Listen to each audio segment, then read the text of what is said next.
Actually ನಾನು announce ಮಾಡಿದೆ 200Kಗೆ ಏನೋ something special is coming up ಅಂದ್ಬಿಟ್ಟು. ನಾಳೆ ಮೇ 1 DV ಚಾಪ್ಟರ್ 3. ಇದು ಯಾವುದು ಕಾರ್ಸು ನನ್ನ ಮಗದಲ್ಲ ಗುರು. ನೀನು ತಗೊಳ್ಳೋ ಬೈಕ್ಸ್ ಎಲ್ಲ ರೆಂಟಿಗೆ ತೊಗೊಂಡ್ಬರ್ತಾ ಇದೆಯಾ? ನಮಸ್ತೆ ಡಾರ್ಲಿಂಗ್ಸ್, ಮತ್ತೊಂದು ವಿಡಿಯೋಗೆ ಸ್ವಾಗತ. ಇದ್ರ ಕ್ಯಾಮ್ರಾ ಎಲ್ಲೈತೆ ಶಿವ? ಇಲ್ಲಿದೆ. ಸೊ ಇವತ್ತು ಫಾರ್ ಅ ಚೇಂಜ್ ಐಫೋನಲ್ಲಿ ರೆಕಾರ್ಡ್ ಮಾಡ್ತಾಯಿದ್ದೀನಿ. ತುಂಬ ಟೈಮ್ ಆಗಿತ್ತು ಈ ಥರದೊಂದು ಫೇಸ್ ಟು ಫೇಸ್ ವೀಡಿಯೋ ಮಾಡಿ. ಯಾವಾಗಲೂ ನಮ್ಮದು POV ವ್ಯೂ ಇರುತ್ತೆ. ಹೆಲ್ಮೆಟಿಂದ ಕ್ಯಾಮ್ರಾ, ಗಾಡಿ, ಆಮೇಲೆ ಔಟ್ಸೈಡ್ ವರ್ಲ್ಡು ಅಷ್ಟೇ ಕಾಣಿಸೋದು. ನಾನಂತೂ ಕಾಣಿಸಲ್ಲ, ನಾನು ತುಂಬ ಕಮ್ಮಿ ಇರ್ತೀನಿ ನನ್ನ ವೀಡಿಯೋಸಲ್ಲಿ. ಸೊ ತುಂಬ ಜನ ಹೇಳ್ತಿರ್ತಾರೆ, ಬ್ರೋ ನೀವು ಬೇರೆ ಆ್ಯಂಗಲ್ ಯಾವುದೋ ಇಟ್ಕೊಳ್ಳಿ, ಕ್ಯಾಮ್ರಾ ಆ್ಯಂಗಲ್ಲು, ಯಾಕಂದರೆ ನೀವೇ ಕಾಣಿಸಲ್ಲ ವೀಡಿಯೋದಲ್ಲಿ, ನೀವೇ ಇರಲ್ಲ. ಎಷ್ಟೋ ಜನಕ್ಕೆ ಆ್ಯಕ್ಚುಲಿ DV ಹೆಂಗಿರ್ತಾನೆ ನೋಡೋಕ್ಕೆ ಅಂತಲೇ ಗೊತ್ತಿಲ್ಲ, ಯಾಕಂದರೆ ಅವ್ರು ಎಲ್ಲ ವೀಡಿಯೋನೂ ನೋಡಿರಲ್ಲ ಆಬ್ವಿಯಸ್ಲಿ. ಸೊ ಯಾವ್ದಾರು ಒಂದು ಪರ್ಟಿಕ್ಯುಲರ್ ವೀಡಿಯೋ ಅವ್ರ ಸಜೆಷನ್ಸಲ್ಲಿ ಬಂದಿರೋದನ್ನ ನೋಡಿರ್ತಾರೆ. ಅದರಲ್ಲಿ ನಾನು ಇರೋದೇ ಇಲ್ಲ, ಬರೀ ಗಾಡಿ ಇರುತ್ತೆ. ಸೊ ದಿಸ್ ಈಸ್ DV, ನಾನೇ DV. So by the way, coming to the topic for today's video. First topic start ಮಾಡೋದಕ್ಕೆ ಮುಂಚೆ ಒಂದು ಇಂಪಾರ್ಟೆಂಟ್ ಅನೌನ್ಸ್ಮೆಂಟ್ ಇದೆ. ನಾಳೆ ಅಂದರೆ ಮೇ 1, 2024 ನನ್ನ ಇನ್ಸ್ಟಾಗ್ರಾಮ್ನಲ್ಲಿ ಬೆಳಗ್ಗೆ 7:00 ಒಂದು ರೀಲ್ ಬರುತ್ತೆ. ಅದೇನು ರೀಲಪ್ಪ ಅಂದರೆ DV chapter 3. So KGF chapter 3 ನೀವು ಕೇಳಿರ್ತೀರಾ, ಬಟ್ ಬರೀ ಕೇಳಿದ್ದೀರಾ, ಅದಿನ್ನೂ ಬರೋಕ್ಕೆ ತುಂಬ ಲೇಟ್ ಆಗುತ್ತೆ. ಅದಕ್ಕೆ ಮುಂಚೆ ನಾನು DV ಚಾಪ್ಟರ್ 3 ರಿಲೀಸ್ ಮಾಡ್ತಾಯಿದ್ದೀನಿ. ಒಂದು ಹೊಸ ಫೇಸ್, ಒಂದು ಹೊಸ ನ್ಯೂ ಏನಂತೀರಾ ಸೆಗ್ಮೆಂಟ್, ಒಂದು ಲೆವೆಲ್, ಒಂದು ಪ್ಲ್ಯಾಟ್ಫಾರ್ಮ್ಗೆ ಎಂಟ್ರಿ ಕೊಡ್ತಾಯಿದ್ದೀನಿ ನಾನು. ಸೊ ಏನದು ಪ್ಲ್ಯಾಟ್ಫಾರ್ಮು, ಏನದು ಸೆಗ್ಮೆಂಟು ಅಂತ ನೀವು ನಾಳೆ ನೋಡ್ತೀರಾ. ಸೊ ನನ್ನ ಇನ್ಸ್ಟಾಗ್ರಾಮಲ್ಲಿ ಇನ್ನೂ ಯಾರು ಫಾಲೋ ಮಾಡ್ತಾಯಿಲ್ಲ, ಯಾರಾದರೂ ಫಾಲೋ ಮಾಡ್ತಾಯಿಲ್ಲ ಅಂದರೆ ದಯವಿಟ್ಟು ಇವಾಗೇ ಹೋಗ್ಬಿಟ್ಟು ಫಾಲೋ ಮಾಡೋಕ್ಕೆ ಸ್ಟಾರ್ಟ್ ಮಾಡಿ. 198K ಇದ್ದೀವಿ ನಾವು ಆ್ಯಕ್ಚುಲಿ. ಸೊ ಆ್ಯಕ್ಚುಲಿ ನಾನು ಅನೌನ್ಸ್ ಮಾಡಿದೆ 200Kಗೆ ಏನೋ something special is coming up ಅಂದ್ಬಿಟ್ಟು. ಸೊ 200K ಯಾವಾಗ ಆಗುತ್ತೋ ಗೊತ್ತಿಲ್ಲ, ನನಗೆ ವೆಯ್ಟ್ ಮಾಡೋ ಅಷ್ಟೆಲ್ಲ ತಾಳ್ಮೆ ಇಲ್ಲ. ಸೊ 200K ಆಗಲಿ ಬಿಡಲಿ, ನಾಳೆ ಈ ರೀಲು ಲೈವ್ ಹೋಗುತ್ತೆ. ಸೊ ಅದೇ ಮೋಸ್ಟ್ಲಿ ಇನ್ನೊಂದು 1,500 ಫಾಲೋವರ್ಸ್ ಏನೋ ಇದ್ದಾರೆ 200Kಗೆ. ಹೋಪ್ಫುಲಿ ಬೈ ಟುಮಾರೋ ಅದೂ ಆದರೆ ವೆಲ್ ಆ್ಯಂಡ್ ಗುಡ್, ಇಲ್ಲ ಅಂದರೂ ವೆಲ್ ಆ್ಯಂಡ್ ಗುಡ್. ಸೊ ಇವತ್ತಿನ ಟಾಪಿಕ್ಗೆ ಬರೋಣ. ಸೊ ಏನಿಲ್ಲ, ತುಂಬ ಸಿಂಪಲ್ಲು. ಏನಿದೆ ಈ ಟಾಪಿಕ್ಕು ಒಂದು ಕೆಲವು ತಿಂಗಳಿಂದ ಹರಿದಾಡ್ತಾ ಇದೆ ಇಂಟರ್ನೆಟ್ಟಲ್ಲಿ. ಸೊ ಈ ಸೋಷಿಯಲ್ ಮೀಡಿಯಾ ಇನ್ಫ್ಲೂಯೆನ್ಸರ್ಸು, ಎಸ್ಪೆಷಲಿ ಯಾರ್ಯಾರು ಈ ಬೈಕು ಕಾರ್ ಇಟ್ಟಿದ್ದಾರೆ, ಮೋಟೋ ವ್ಲಾಗರ್ಸು, ಈ ಆಟೋಮೊಬೈಲ್ ಜರ್ನಲಿಸ್ಟ್ ಅಲ್ಲ, basically bike, super bikes, super cars ಇವೆಲ್ಲ ಜಾಸ್ತಿ ಇಡೋರಿಗೆ, ಚೇಂಜ್ ಮಾಡ್ತಾ ಇರೋರಿಗೆ. ಸೊ ಈ ಥರದ್ದೊಂದು ಟಾಕ್ಸ್ ನಡೀತಾ ಇದೆ. Rented bikes, rented cars. So ಇದು ಮೋಸ್ಟ್ಲಿ ನಾನೊಂದು ಸುಮಾರು ಒಂದು 3-4 ಮಂತ್ಸಿಂದ ಅಬ್ಸರ್ವ್ ಮಾಡ್ತಾಯಿದ್ದೀನಿ. ಯಾಕಂದರೆ ಇದು ಪ್ರಾಬ್ಲಿ ಸ್ಟಾರ್ಟ್ ಆಗಿದ್ದು ಕೆಲವು ನಾರ್ತ್ ಇಂಡಿಯನ್ ವ್ಲಾಗರ್ಸಿಂದ ಅನ್ಕೊತೀನಿ. ಯಾಕಂದರೆ ಅವರೆಲ್ಲ ಆಲ್ರೆಡಿ ಸೂಪರ್ ಕಾರ್ಸಲ್ಲಿ ಇದ್ದಾರೆ ಅವರೆಲ್ಲ. ಸೊ ಪ್ರಾಬ್ಲಿ ಇದು ಯಾವುದೋ ಒಂದು ಕೇಸಲ್ಲಿ ಒಬ್ಬ ಯೂಟ್ಯೂಬರ್ ತಂದೆ ಏನು ಹೇಳ್ತಾರೆ, ಇದು ಯಾವುದು ಕಾರ್ಸು ನನ್ನ ಮಗದಲ್ಲ, ಅದವನ ಫ್ರೆಂಡ್ಸ್ದು, ಕೆಲವು ದಿವಸಕ್ಕೋಸ್ಕರ ತೊಗೊಂಬರ್ತಾನೆ, ವೀಡಿಯೋಸ್ ಮಾಡ್ತಾನೆ, ಆಮೇಲೆ ಕೊಟ್ಬಿಡ್ತಾನೆ ವಾಪಸ್ಸು ಅಂತೇನೋ ಹೇಳಿದರು.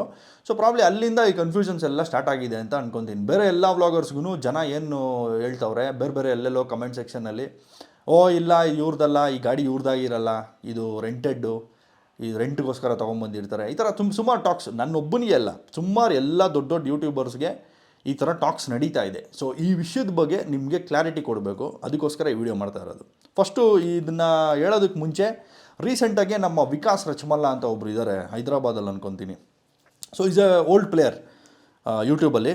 ಸೊ ಅವರೊಂದು ಪಾಡ್ಕ್ಯಾಸ್ಟ್ ನಡೆಸ್ತಾ ಇದ್ದಾರೆ ಇತ್ತೀಚೆಗೆ. ಸೊ ಬ್ಲೂ ಬೈಕರ್ ಅವ್ರ ಜೊತೆ ಒಂದು ಪಾಡ್ಕ್ಯಾಸ್ಟ್ ಮಾಡಿದರು ಮೊನ್ನೆ. ಅದೇನು ಹೇಳಿದ್ದಾರೆ ಅದರಲ್ಲಿ ಅಂತ ಕೇಳಿಸ್ಕೊಂಬಂದ್ಬಿಡೋಣ ಫಸ್ಟು.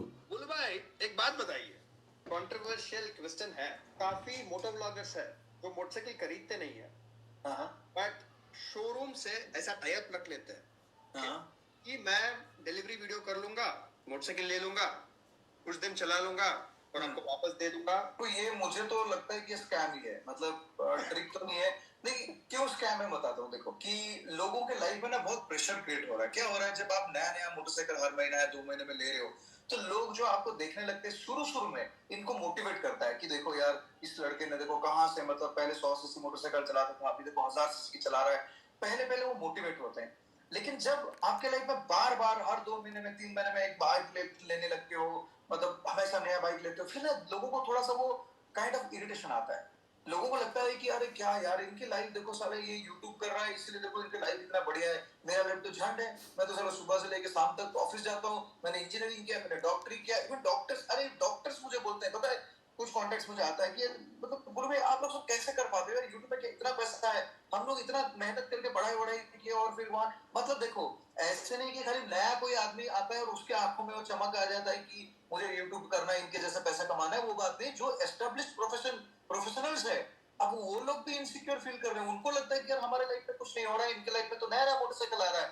बुल भाई एक बात बताइए, कंट्रोवर्शियल क्वेश्चन ಓ है। ಇದು ಇಷ್ಟೇನಾ ರೀಲ್ ಇರೋದು? ಇದು ಆ್ಯಕ್ಚುಲಿ ಫುಲ್ಲು ಇದರಲ್ಲಿ ಫುಲ್ ಹಾಕಿಲ್ಲ ಇವರು, ಬರೀ ರೀಲ್ ಮಾತ್ರ ಹಾಕಿದ್ದಾರೆ. ಶಾರ್ಟ್ ಕ್ಲಿಪ್ನ ಕಟ್ ಮಾಡಿಬಿಟ್ಟು ರೀಲ್ಸ್ ಹಾಕಿದ್ದಾರೆ. ಪ್ರಾಬ್ಲಿ ಇವರು ಯೂಟ್ಯೂಬ್ ಚಾನಲಲ್ಲಿ ಫುಲ್ ವೀಡಿಯೋ ಇರುತ್ತೆ. ಸೊ ಇದರಲ್ಲಿ ಆ್ಯಕ್ಚುಲಿ ಬುಲು ಬಾಯ್ ಆನ್ಸರ್ ಕೊಟ್ಟಿಲ್ಲ, ಆ ರೀಲಲ್ಲಿ ಕೊಟ್ಟಿಲ್ಲ, ಮೇ ಬಿ ಆ ವೀಡಿಯೋಲ್ಲಿ ಕೊಟ್ಟಿರ್ತಾರೆ. ಆ ವೀಡಿಯೋ ದೇವರಾಣೆ ನಾನು ನೋಡಿಲ್ಲ.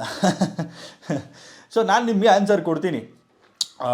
ಫಸ್ಟ್ ಕ್ವೆಶನ್, ಗುರು ನೀನು ತೊಗೊಳ್ಳೋ ಬೈಕ್ಸ್ ಎಲ್ಲ ರೆಂಟಿಗೆ ತೊಗೊಂಡು ಬರ್ತಾ ಇದೆಯಾ? ಗುರು ಫಸ್ಟು ನಾನು ಆನ್ಸರ್ ಹೇಳೋದಕ್ಕೆ ಮುಂಚೆ ನಿಮಗೊಂದು ಕ್ವೆಶನ್ ಕೇಳ್ತೀನಿ. ರೆಂಟಿಗೆ ಸೂಪರ್ ಬೈಕ್ಸು ಯಾರಾದರೂ ಕೊಡ್ತಾವ್ರ? ಅದು ನನಗೆ ಫಸ್ಟ್ ಹೇಳ್ರಿ. ಯಾರು ಕೊಡ್ತಾವ್ರೆ, ಎಲ್ಲೂ ಕೊಡ್ತಾವ್ರೆ, ಏನೇನು ರೇಟಿಗೆ ಕೊಡ್ತಾವ್ರೆ, ಯಾವ್ಯಾವ ಬೈಕ್ಸ್ ಕೊಡ್ತಾವ್ರೆ ರೆಂಟಿಗೆ ಅಂತ ಫಸ್ಟು ನನಗೆ ಯಾರಾದರೂ ಗೊತ್ತಿರೋರು, ಕನ್ಫರ್ಮೇಷನ್ ಇರೋರು ದಯವಿಟ್ಟು ಕಮೆಂಟ್ ಸೆಕ್ಷನಲ್ಲಿ ಹಾಕಿ. ಗುರು ಇಂಥ ಕಡೆ ರೆಂಟಿಗೆ ಕೊಡ್ತಾವ್ರೆ ಬೈಕ್ಸ್ನ, ಈ ಥರ ಎಲ್ಲ ಬೈಕ್ಸ್ ಇದೆ, ಅವ್ರಿಗೆ ಇಷ್ಟಿಷ್ಟು ಚಾರ್ಜ್ ಮಾಡ್ತಾವ್ರೆ ಅಂತ ಏನಾದರೂ ನಿಮ್ಮ ಹತ್ರ ಡೀಟೇಲ್ಸ್ ಇದ್ದರೆ ದಯವಿಟ್ಟು ಕಮೆಂಟ್ ಸೆಕ್ಷನಲ್ಲಿ ಹಾಕಿ. ಅದನ್ನು ನಾನೇ ಫಸ್ಟ್ ಯೂಸ್ ಮಾಡ್ಕೊತೀನಿ.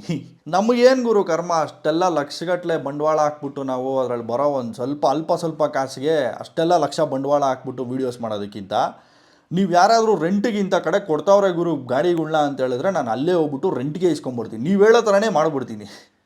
ಇನ್ ಅದರ್ ವರ್ಡ್ಸ್, ಯಾರು ರೆಂಟಿಗೆ ಬೈಕ್ಗಳನ್ನ ತೊಗೋತಾ ಇಲ್ಲ. ನಾನೊಬ್ಬನೇ ಅಲ್ಲ, ಯಾವ ಇನ್ಫ್ಲೂಯೆನ್ಸರು, ಯಾವ ಮೋಟೋ ವ್ಲಾಗರು, ಯಾವ ಸೂಪರ್ ಕಾರ್ ವ್ಲಾಗರು ಯಾರೂ ರೆಂಟಿಗೆಲ್ಲ ತೊಗೊಂಬರಲ್ಲ ಗುರು. ಯಾರೂ ರೆಂಟಿಗೆಲ್ಲ ಕೊಡಲ್ಲ ಇಂಥದನ್ನ. ಏನಕ್ಕೆ ಅಂತ ಅದನ್ನು ಹೇಳ್ಬಿಡ್ತೀನಿ ನಿಮಗೆ. So simple logic. ಇವಾಗ ಒಂದು ಬೈಕ್ದು ಮಾರ್ಕೆಟ್ ವ್ಯಾಲ್ಯೂ 20 lakhs ಇರುತ್ತೆ ಅಂತ ಇಟ್ಕೊಳ್ಳೋಣ. ಆ 20 ಲಕ್ಷ ರೂಪಾಯಿ ಬೆಳೆ ಬಾಳೋ ಬೈಕ್ನ ರೆಂಟ್ ಎಷ್ಟಿದ್ದಾತು? ಒಂದು ಆರ್ಗೆ 3,000 ಬೇಡ 6,000, ಒಂದು ದಿವಸಕ್ಕೆ ಒಂದು 10-15 ಸಾವಿರ ಇದ್ದಾತ. 20 ಲಕ್ಷ ರೂಪಾಯಿ ಬೈಕ್ನ ನೀವು 3,000, 6,000, 10,000ಕ್ಕೆಲ್ಲ ರಿಸ್ಕಿಗೆ ಬಿಡ್ತೀರಾ? ಯಾರಾದರೂ ಆ ಕೆಲಸ ಮಾಡ್ತಾರಾ? ಅವ್ನು ಯಾರಾದರೂ ಆ ಥರ ಕೆಲಸ ಮಾಡ್ತಾನೆ ಅಂದರೆ ದೊಡ್ಡ ಮುಟ್ಟಾಳನೇ ಆಗಿರಬೇಕು ಅವನು. ನೀನು 20 lakhsನ ಸ್ಟೇಕಲ್ಲಿ ಇಡ್ತಾ ಇದೆಯಾ ಬರೀ 3,000, 6,000 ರೂಪಾಯಿಗೆ. ಏನಕ್ಕೆ ಅಂದರೆ ಓಡಿಸೋರೆಲ್ಲ ಏನು ಪಂಟ್ರುಗಳಾಗಿರ್ತಾರೆ. ಯಾರಾದರೂ ಒಬ್ಬ ಏನಾದರೂ ಮಾಡ್ಕೊಂಡ ಅಂತ ಇಟ್ಕೊಳ್ಳಿ, ಗಾಡಿಗೆ ಏನೋ ಮಾಡಿಬಿಟ್ಟ, ಯಾರು ಜವಾಬ್ದಾರಿ? ಯಾರು ರೆಡಿ ಮಾಡಿಸ್ತಾರೆ? ಲಕ್ಷ ಬಿಲ್ ಹಾಕಬೇಕು. ನೀನು 3,000 ರೂಪಾಯಿ 6,000 ರೂಪಾಯಿಗೆಲ್ಲ ರೆಂಟಿಗೆ ಗಾಡಿ ಕೊಡ್ತಾ ಇದೆಯಾ ಅಂದರೆ ಇನ್ನು ಯಾವ ರೇಂಜಿಗೆ ನೀನು ರೂಲ್ಸ್ ಇಟ್ಟಿರಬೇಕು. ಸೊ ಬೆಂಗಳೂರಲ್ಲೂ ಟ್ವಿಕ್ ಬೈಕ್ ರೆಂಟಲ್ಸು, ಬಿಗ್ ಬೈಕ್ ರೆಂಟಲ್ಸು ಇವೆಲ್ಲ ಇದ್ವು ಮುಂಚೆ. ಮೋಸ್ಟ್ಲಿ ಕೋವಿಡ್ಗೆ ಮುಂಚೆ ಇತ್ತು ಅಂದ್ಕೊತೀನಿ. ಅವರಲ್ಲಿ ನಾನು ಆ್ಯಕ್ಚುಲಿ ಆ ವೆಬ್ಸೈಟೆಲ್ಲ ಚೆಕ್ ಮಾಡಿದೆ. ಹಯಾಬುಜಾ ಎಲ್ಲ ಇತ್ತು ರೆಂಟಿಗೆ. ಹಯಾಬುಜಾ ಒಂದು ದಿನಕ್ಕೆ 13,000ನೋ 15,000ನೋ ಏನೋ ಇತ್ತು. 1 ಅವರ್ಗೆ 2,000 3,000 ಆ ಥರ ಏನೋ ಚಾರ್ಜಸ್ ಇತ್ತು. ಅವ್ರು ಸರಿಯಾಗಿ ಜ್ಞಾಪಕ ಇಲ್ಲ. ಬಟ್ ಅವ್ರದ್ದು ಒಂದು ಸ್ಟ್ರಿಕ್ಟ್ ರೂಲ್ ಇತ್ತು, you are not suppose to ride above 120 ಮೇಲೆ ನೀನು ಓಡಿಸಂಗೆ ಇಲ್ಲ. ರೆಂಟಿಗೆ ತೊಗೊಂಡ್ರು ನೀನು ಎಷ್ಟು ದುಡ್ಡು ಕೊಡ್ತೀಯ ಅಂದರೂ ಸರಿ, ನೀನು 120 ಮೇಲೆ ಓಡಿಸಂಗೆ ಇಲ್ಲ. ಓಡಿಸಿದ್ರೆ ಪೆನಾಲ್ಟಿ ಹಾಕ್ತಾರೆ. ಯಾಕಂದರೆ ಅದರಲ್ಲಿ ಲಾಗರ್ ಫಿಟ್ ಮಾಡಿರ್ತಾರೆ, GPS ಟ್ರ್ಯಾಕರು. ಸ್ಪೀಡ್ ಲಿಮಿಟ್ ದಾಟ್ತಾ ಇದ್ದಂಗೆ ಅದರಲ್ಲಿ ರೆಕಾರ್ಡ್ ಆಗಿಬಿಡುತ್ತೆ. ಸೊ ನೀವು ವಾಪಸ್ ಬಂದಾಗ ಪೆನಾಲ್ಟಿ ಹಾಕ್ತಾರೆ. ನೀವು ಸ್ಪೀಡ್ ಲಿಮಿಟ್ ಕ್ರಾಸ್ ಮಾಡಿದ್ದೀರಾ ಅಂದರೆ 1 to double ಕಿತ್ಕೊತಾರೆ ನಿಮ್ಮ ಹತ್ರ. ಸೊ ಏನಕ್ಕೆ ಇಷ್ಟೆಲ್ಲ ರೂಲ್ಸ್ ಇಡ್ತಾರೆ ಅಂದರೆ very simple, it's very dangerous. ನೀವೊಂದು 15-20 ಲಕ್ಷ ಬೆಲೆ ಬಾಳೋ ಬೈಕ್ನ ಬರೀ 6,000 ರೂಪಾಯಿ ಯಾರಾದರೂ ರಿಸ್ಕಿಗೆ ಬಿಡ್ತಾರೆ. ಅವೆಲ್ಲ ವರ್ಕೌಟ್ ಆಗಲ್ಲ ಗುರು. ಅದಕ್ಕೆ ಅದೆಲ್ಲ ಕ್ಲೋಸ್ ಆಗೋಯ್ತು ಆವಾಗಲೇ.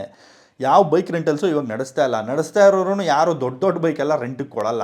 ಸಣ್ಣ ಪುಟ್ಟ ಬೈಕ್ಗಳು ಕೊಡ್ತಾರಷ್ಟೇ. ಅದೇ 150cc 200cc ಇಂಥ ಬೈಕ್ಗಳನ್ನ ಕೊಡ್ತಾವ್ರೋ ಏನೋ.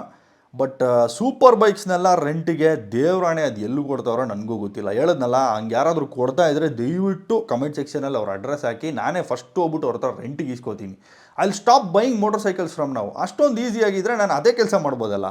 ನಾನು ಯಾಕೆ ಇಷ್ಟು ಲಕ್ಷ ಬಂಡವಾಳ ಹೊಂದಿಸಿ ಈ ಥರ ಯುನೀಕ್ ಗಾಡಿಗಳು ತೊಗೊಂಬರಲಿ? ಹೌದು, ಇನ್ನೊಂದು ವಿಷಯ ಹೇಳ್ಬೇಕು ನಿಮಗೆ. ನನ್ನ ಹತ್ರ ಇರೋ ಬೈಕ್ಸ್ಗಳು ಯಾವುದು ಸ್ವಾಮಿ? ಏನು ಎಲ್ಲರ ಹತ್ರ ಇರೋ ಬೈಕ್ಸ್ಗಳಲ್ಲ ನನ್ನ ಹತ್ರ ಇರೋದು. ಇಡೀ ಕರ್ನಾಟಕದಲ್ಲೇ ಒಂದು ಗಾಡಿ ಕಾಣಿಸಲ್ಲ ಅಂಥ ಗಾಡಿಗಳು ನಾವು ಇಡ್ತೀರಿ. ಇದನ್ನು ಯಾರಾದರೂ ರೆಂಟಿಗೆ ಕೊಡ್ತಾರಾ? ಅವ್ರ ಹತ್ರ ಈ ಥರ ಬೈಕ್ಸ್ ಎಲ್ಲ ಇರ್ತಾವ? ರೆಂಟಿಗೆ ಕೊಡೋಕೆ ಅಟ್ಲೀಸ್ಟ್ ನಾನು ಇಟ್ಟಿರೋ ಬೈಕ್ಗಳು ಅವ್ರ ಹತ್ರ ಇರಬೇಕಲ್ಲ. ನೀವು ಹೇಳ್ತಾ ಇರೋದ್ರಲ್ಲಿ ಒಂದೇ ಒಂದು ಚೂರು ಲಾಜಿಕ್ ಇಲ್ಲ, 0% ಲಾಜಿಕ್ ಇದೆ. So if anyone is thinking ಇದೆಲ್ಲ ನಾವು ರೆಂಟಿಗೆ ತೊಗೊಂಬರ್ತಾ ಇದ್ದೀರಿ ಅಂತ, ಇಟ್ಸ್ ಟೋಟಲ್ ಫೂಲಿಶ್ನೆಸ್ ಅಷ್ಟೇ, ಇನ್ನೇನಿಲ್ಲ. ಆಮೇಲೆ ನಾರ್ತಲ್ಲಿ ಹೇಳಿದ್ನಲ್ಲ ಒಬ್ರು ಯಾರೋ ಯೂಟ್ಯೂಬರ್, ಅಪ್ಪ ಇದು ನಮ್ಮ ಮಗನ ಕಾರಲ್ಲ, ಇದೆಲ್ಲ ಅವ್ನ ಫ್ರೆಂಡ್ಸ್ ಹತ್ರ ತೊಗೊಂಬರ್ತಾನೆ ಅಂತೆಲ್ಲ. ಅದು ಆ್ಯಕ್ಚುಲಿ ಸುಳ್ಳದು. ಅವ್ರು ಸುಳ್ಳು ಹೇಳಿದ್ದಾರೆ. ಏನಕ್ಕೆ ಗೊತ್ತಾ? ಮೋಸ್ಟ್ಲಿ ಅವರು ಟ್ಯಾಕ್ಸ್ಗಳು ಕಟ್ಟಿರಲ್ಲ. ಸೊ ಎಲ್ಲ ನನ್ನ ಮಗದೇ ಎಲ್ಲ ಅವಂದೇ ಗಾಡಿಗಳು ಅವ್ನು ತೊಗೊಂಬರ್ತಾನೆ ಇಷ್ಟು ಲಕ್ಷ ಎಲ್ಲ ಕೊಟ್ಬಿಟ್ಟು ಅಂತ ಯಾರಾದ್ರು ಹೇಳ್ಕೊತಾರ. ಅವ್ನಿಗೆ ಹೇಳಿದ್ರೆ IT ಅವ್ರ ಕಣ್ಣು ಅವ್ರ ಮೇಲೆ ಬೀಳುತ್ತೆ. ಅವರು ವೆರಿಫೈ ಮಾಡೋಕ್ಕೆ ಸ್ಟಾರ್ಟ್ ಮಾಡ್ತಾರೆ. ಇವ್ನು ಇನ್ಕಮ್ ಸೋರ್ಸು ಎಷ್ಟಿದೆ, ಏನು ಟ್ಯಾಕ್ಸ್ಗಳು ಕಟ್ತಾವನ ಎಲ್ಲ ಹೇಳೋಕ್ಕೆ ತೆಗಿಯೋಕ್ಕೆ ಸ್ಟಾರ್ಟ್ ಮಾಡ್ತಾರೆ. ಅವ್ನು ಇಷ್ಟು ಅವ್ನು ಟ್ಯಾಕ್ಸ್ ಕಟ್ಟಿಲ್ಲ ಅಂದರೆ ಅವನ ಮೇಲೆ ಪೆನಾಲ್ಟಿ ಹಾಕ್ತಾರೆ. ಅದನ್ನೆಲ್ಲ ಅವ್ರು ತಪ್ಪಿಸ್ಕೊಳ್ಳೋದಕ್ಕೆ ಆ ಥರ ಸುಳ್ಳು ಹೇಳ್ತಾರೆ. Social ಮೀಡಿಯಾನಲ್ಲಿ ಅರ್ಧಕ್ಕರ್ಧ ಹೇಳೋದೆಲ್ಲ Sulle. ಬಟ್ ಒಂದಂತೂ ನಿಜ, ಯಾವುದು ರೆಂಟ್ಗಂತೂ ಯಾರೂ ತೊಗೊಂಬರಲ್ಲ. ಎಲ್ಲ ಅವರು ಫುಲ್ ದುಡ್ಡು ಕೊಟ್ಬಿಟ್ಟೆ ಅದು ಅವ್ರದ್ದೇ ಸ್ವಂತ ಆಗಿರುತ್ತೆ. ಹೇಳ್ಕೊಳ್ಳೋದು ಅವ್ರು ಹಂಗೆ ಹೇಳ್ಕೊತಾರೆ ಅಷ್ಟೇ. ಇವಾಗ ನನ್ನ ಕೇಸ್ ತೊಗೊಂಡ್ರೆ ನನ್ನ ಹತ್ರ ಇದ್ದಿದ್ದು ಎಷ್ಟೊಂದು ಬೈಕ್ಸ್ಗಳದ್ದು ಎಷ್ಟಕ್ಕೆ ನಾನು ತೊಗೊಂಡೆ ಎಷ್ಟು ಕೊಟ್ಟೆ ಅಂತಲೂ ಹೇಳ್ಬಿಡ್ತೀನಿ ನಿಮಗೆ.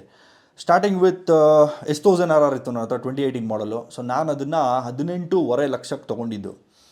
ಅದನ್ನು 18 ಲಕ್ಷಕ್ಕೆ ಮಾರಿದೆ. ಯಾಕಂದರೆ ನಾನು ಅದು ಬರೀ 2 ತಿಂಗಳು ಇಟ್ಕೊಂಡಿದ್ದೆ. ನನ್ನ ಹೆಸರಿಗೆ ನಾನು ಟ್ರಾನ್ಸ್ಫರ್ ಕೂಡ ಮಾಡ್ಕೊಂಡಿಲ್ಲ. ಅದು ಇನ್ನೂ ಫಸ್ಟ್ ಓನರ್ ಹೆಸರಲ್ಲೇ ಇತ್ತು.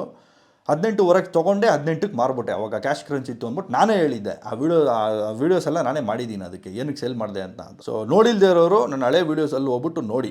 ಬಾಯ್ ಸಲಾಗ ಅಂತ ಏನಾದರೂ ಹಾಕಿರ್ತೀನಿ, ಅದರಲ್ಲಿ ಹೇಳಿರ್ತೀನಿ. ಟೋನೋ ವಿಷಯಕ್ಕೆ ಬರೋಣ. ಟೋನೋ ನಾನು ತೊಗೊಂಡಿದ್ದು 15.5 ಲಕ್ಷಕ್ಕೆ. ಮಾರಿದ್ದು ಎಷ್ಟು ಗೊತ್ತಾ? ಬರೀ 10 ಲಕ್ಷಕ್ಕೆ. ಏನಕ್ಕೆ ಅಂದರೆ ಆ ಗಾಡಿಗೆ ಅಷ್ಟು ಮಾರ್ಕೆಟ್ ಇಲ್ಲ. Kids who want to buy bikes for the first time. Super ಬೈಕ್ಸ್ಗೆ ಎಂಟ್ರಿ ಕೊಡ್ತಾ ಇರೋರು ಯಾರು ಟೋನೋ ಅಂತ ಗಾಡಿಗಳನ್ನ ನೋಡಲ್ಲ. ಅವ್ರಿಗೆ ಬೇಕಾಗಿರೋದು ಒಂದು 200 horsepower mean machine which looks like a rocket. ಈ ಸೂಪರ್ ಸ್ಪೋರ್ಟ್ಸು 10R S1000RR ಇಂಥದ್ದು ನೋಡ್ತಾರೆ. ಯಾರು ಟೋನೋ ಎಲ್ಲ ಹೋಗಲ್ಲ. Tuono is only for people who know about bikes and who know what exactly a Tuono is. Tuono ಬಗ್ಗೆ ಗೊತ್ತಿರೋರ್ಗೆ ಮಾತ್ರನೇ ಟೋನೋ value ಗೊತ್ತು. ಸೊ ಅದಕ್ಕೆ ಆ ಗಾಡಿಗಳನ್ನ ಯಾರು ಪ್ರಿಫರ್ ಮಾಡೋದಿಲ್ಲ. ನಾನು NS1 ಅವ್ರಿಗೆ ಮಾರಬೇಕಾಯಿತು ಲಾಸ್ಟಲ್ಲಿ. ಯಾರು ಬೈಯರ್ಸ್ ಇದ್ದಿದ್ದಿಲ್ಲ ಆ ಗಾಡಿಗೆ. ನಾನು ತೊಗೊಂಡಿದ್ದು 15.5 ಲಕ್ಷಕ್ಕೆ, ಮಾರಿದ್ದು 10 ಲಕ್ಷಕ್ಕೆ. 5.5 ಲಕ್ಷ ಲಾಸು. ರೀಸೆಂಟಾಗಿ ನಮ್ಮ ಗಜ ಕೊಟ್ಟಲ್ಲ GSA ಎಷ್ಟು ಕೊಟ್ಟೆ ಗೊತ್ತಾ? GSA ನಾನು ತೊಗೊಂಡಿದ್ದು 25 lakhsಗೆ, 24.99. NS1ನಲ್ಲೇ ನಾನು ತೊಗೊಂಡಿದ್ದು ಗಾಡಿನ. 25 lakhs ಫಾರ್ ದ ಬೈಕ್. ಅದನ್ನು ಇಲ್ಲಿಗೆ ತರ್ಸೋದಕ್ಕೆ ಹೆಚ್ಚು ಕಮ್ಮಿ 1 ಲಕ್ಷ ಖರ್ಚು ಮಾಡಿದ್ದೀನಿ. ಏನಕ್ಕೆ ಅಂದರೆ ಟ್ರಾನ್ಸ್ಪೋರ್ಟ್ ಅದು ಚಂಡೀಗಢದಿಂದ ಬೆಂಗಳೂರಿಗೆ ಬರಬೇಕಾಗಿತ್ತು. 1 ಲಕ್ಷ ಬರೀ ಅದನ್ನು ತೊಗೊಂಬಂದು ನಿಲ್ಲಿಸೋದಕ್ಕೆ ಚಾರ್ಜ್ ಮಾಡಿದ್ದಾರೆ. ಅದ್ರ ಮೇಲೆ ನಾನು ಅದಕ್ಕೆ ಆರೋ ಎಕ್ಸಾಸ್ಟು ಆಳು ಮೂಳು ಸಣ್ಣ ಪುಟ್ಟದು ಏನೇನೋ ಹಾಕ್ಸಿರ್ತೀನಿ. ನಾನೇ ಮರ್ತೋಗ್ಬಿಟ್ಟಿದ್ದೀನಿ ಆ ಗಾಡಿಗೆ ಏನೇನು ಮಾಡಿದ್ದೀನಿ ಅಂತ. ಬಟ್ ದೆನ್ GSAನ ನಾನು ತುಂಬ ಟೈಮ್ ಇಟ್ಕೊಂಡಿದ್ದೆ. GSAನ ಹೆಚ್ಚು ಕಮ್ಮಿ 1 ವರ್ಷ ಮೇಲೆ ಇಟ್ಕೊಂಡಿದ್ದೆ. ಬಟ್ ಅದು ಎಷ್ಟಕ್ಕೆ ಸೇಲ್ ಆಯಿತು ಗೊತ್ತಾ? ಅದು ಸೇಲ್ ಆಗಿದ್ದು 20 ಲಕ್ಷಕ್ಕೆ. ಸೊ ನನ್ನ ಹತ್ರ ಇದ್ದಷ್ಟು ದಿವಸ ನಾನು ಏನೇನು ಅದ್ರ ಮೇಲೆ ಎಕ್ಸ್ಪೆನ್ಸಸ್ ಎಲ್ಲ ಕ್ಯಾಲ್ಕುಲೇಟ್ ಮಾಡಿದ್ರೆ ನಿಮಗೆ ಬೈಕು, ಟ್ರಾನ್ಸ್ಪೋರ್ಟು, ಅದ್ರ ಮೇಲೆ ಟೈರ್ಸು, ಸರ್ವೀಸು ಎಲ್ಲ ಹಾಕ್ಕೊಂಡ್ರು ನಾನು ಒಂದು 28 lakhs ಖರ್ಚು ಮಾಡಿರ್ತೀನಿ ಆ ಗಾಡಿ ಮೇಲೆ. ಕೊಟ್ಟಿದ್ದೆಷ್ಟಕ್ಕೆ? 20 ಲಕ್ಷಕ್ಕೆ. ಏನಕ್ಕೆ ಅಂದರೆ ಆ ಗಾಡಿ ನನ್ನ ಹೆಸರಿಗೆ ಟ್ರಾನ್ಸ್ಫರ್ ಆಗಿತ್ತು. ನಾನು second owner. So ownership transfer ಆದಾಗ ಡಿಪ್ರಿಷಿಯೇಷನ್ ಆಗೇ ಆಗುತ್ತೆ. ಇಯರ್ ಮಾಡಲ್ ಚೇಂಜ್ ಆಗ್ತಾ ಅದಿನ್ನೂ ಡಿಪ್ರಿಷಿಯೇಟ್ ಆಗ್ತಾನೇ ಇರುತ್ತೆ. ಇವೆಲ್ಲ ಡಿಪ್ರಿಷಿಯೇಟಿಂಗ್ ಆಸೆಟ್ಸು. ಆಮೇಲೆ ಇವಾಗ ನಮ್ಮ R1M ವಿಷಯಕ್ಕೆ ಬರೋಣ. R1M ನಾನು ತೊಗೊಂಡಿದ್ದು 27 lakhsಗೆ. ಅದ್ರ ಮೇಲೆ ಬ್ರೇಕ್ ಕ್ಯಾಲಿಪರ್ಸು, ಮಾಸ್ಟರ್ ಪಂಪು, ಸ್ಟೇಜ್ ಟ್ಯೂನಿಂಗು ಏನೇನೋ ಆಳು ಮೂಳು ಅದಕ್ಕೆ ಬೇಜಾನ್ ಖರ್ಚು ಮಾಡಿಬಿಟ್ಟಿದ್ದೀನಿ. ನಾನು ಒಂದು 3 ಲಕ್ಷ ಖರ್ಚು ಮಾಡಿಬಿಟ್ಟಿದ್ದೀನಿ ಆ ಗಾಡಿ ಮೇಲೆ. 27 + 3 30 lakhs. ಬಟ್ ನಾನು ಕೊಟ್ಟಿದ್ದು ಒಳ್ಳೆ ರೇಟಿಗೆ ಹೋಯ್ತು. ಅದು 27.5 ಹೋಯ್ತು. ನನ್ನ ಹೆಸರಿಗೆ ಟ್ರಾನ್ಸ್ಫರ್ ಆಗಿತ್ತು ಆ ಗಾಡಿ ಕೂಡ.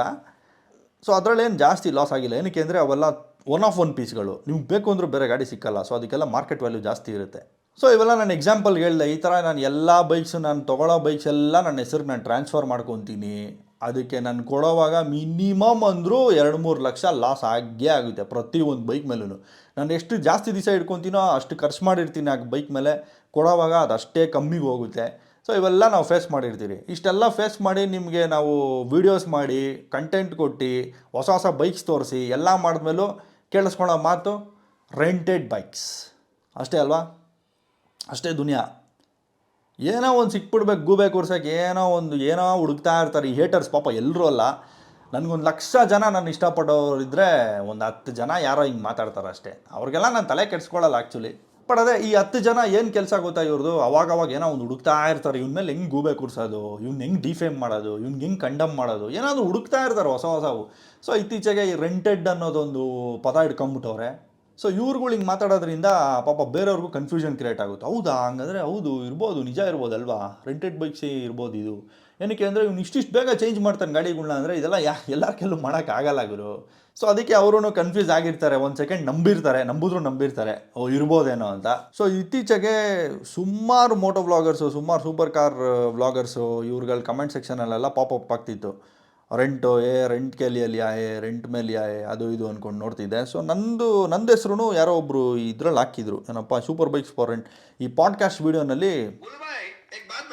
ಈ ವಿಡಿಯೋನಲ್ಲಿ ಯಾರೋ ಒಬ್ರು ಹಾಕಿದ್ರು, ನನ್ನ ಹೆಸರು bye bro Deepu vlogs is it true ಅಂತೇನೋ ಹಾಕಿದ್ರು. ಇನ್ನೊಬ್ಬ ಯಾರೋ ನಮ್ಮ ರೆಕ್ಲೆಸ್ ಎಡಿಟ್ಸ್ ಅಂತ ಇದೆಯಲ್ಲ ಪೇಜು, ರೆಕ್ಲೆಸ್ ಎಫೆಕ್ಟ್ಸ್, ಇವ್ರು ಮಾಡಿರೋ ಲೇಟೆಸ್ಟ್ ರೀಲ್ಸಲ್ಲಿ ಅದು 100K ಓಡಿದೆ. ಸೊ ಅದರಲ್ಲೂ ಯಾರೋ ಇನ್ನೊಬ್ಬ ಹಾಕಿದ್ದ ಈ ವಿಡಿಯೋಲಿ. ಸೊ ಎಲ್ಲ ಕಡೆ ಈ ಥರ ಕನ್ಫ್ಯೂಷನ್ಸ್ ಕ್ರಿಯೇಟ್ ಮಾಡ್ತಾವ್ರಲ್ಲ ಅಂದ್ಬಿಟ್ಟು ನಾನು ಕ್ಲಾರಿಟಿ ಕೊಡಬೇಕು ಇದಕ್ಕೆ ಆದಷ್ಟು ಬೇಗ ಅಂತ ವಿಡಿಯೋ ಮಾಡಿದ್ದು. ಯಾವ ಗಾಡಿನೂ ರೆಂಟಿಗೆ ತಂದಿರೋದಲ್ಲ ಶಿವ, ಎಲ್ಲ ಇನ್ವೆಸ್ಟ್ ಮಾಡಿರೋ ಬೈಕ್ಗಳೇ, ಎಲ್ಲ ನಮ್ಮದೇ ಸ್ವಂತದ್ದು, ನನ್ನ ಹೆಸರಲ್ಲೇ ಇದ್ದಾವೆಲ್ಲ. ನಾವು ನಂಬರ್ ಪ್ಲೇಟ್ ಹಾಕಲ್ಲ ಅಂದಿದ್ದ ಕಾರಣಕ್ಕೆ ಅದೇನು ರಿಜಿಸ್ಟರ್ ಆಗಿಲ್ಲ ಅಂತ ಹೆಂಗೆ ಅಂದ್ಕೊಂಡ್ಬಿಡ್ತೀರಾ ನೀವು. ಸೋಷಿಯಲ್ ಮೀಡಿಯಾನಲ್ಲಿ ಆ ಥರ ಈ ಪರ್ಸ್ನಲ್ ಇನ್ಫಾರ್ಮೇಷನ್ ಅಂತ ಕೆಲವು ಇರ್ತವೆ, ಅದನ್ನೆಲ್ಲ ತೋರಿಸ್ಬಾರ್ದು. ತೋರಿಸಿದ್ರೆ ನಮಗೆ ಪ್ರಾಬ್ಲಮ್ಮು, ಏನು ಪ್ರಾಬ್ಲಮ್ಮು ಅಂತಲೂ ನಿಮಗೂ ಗೊತ್ತು, ಅದಕ್ಕೆ ನಾವು ಅದೆಲ್ಲ ತೋರ್ಸೋಕ್ಕೆ ಹೋಗಲ್ಲ. So hope things are now clear.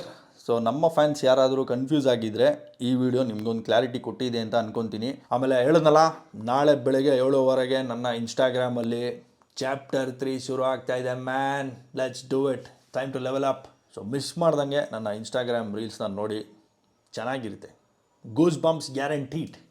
ಸಿಗೋಣ ಸ್ನೇಹಿತರೆ. ಹಾಗಾದರೆ ಮುಂದಿನ ವೀಡಿಯೋನಲ್ಲಿ ಇದೇ ಥರ ಯಾವ್ದಾರ ಟಾಪಿಕ್ ಮೇಲೆ ನಿಮಗೆ ಕನ್ಫ್ಯೂಷನ್ಸ್ ಇದ್ದರೆ ಕಮೆಂಟ್ ಸೆಕ್ಷನಲ್ಲಿ ಹಾಕಿ. I will try to make a video on it as much as possible. ನಿಮ್ಮ ಎಲ್ಲ ಕನ್ಫ್ಯೂಷನ್ಸ್ನು ನಾನು ಕ್ಲಿಯರ್ ಮಾಡ್ತೀನಿ, ತಲೆ ಕೆಡಿಸ್ಕೊಂಬೇಡಿ. I am here. Okay, see you all soon. Tada, bye.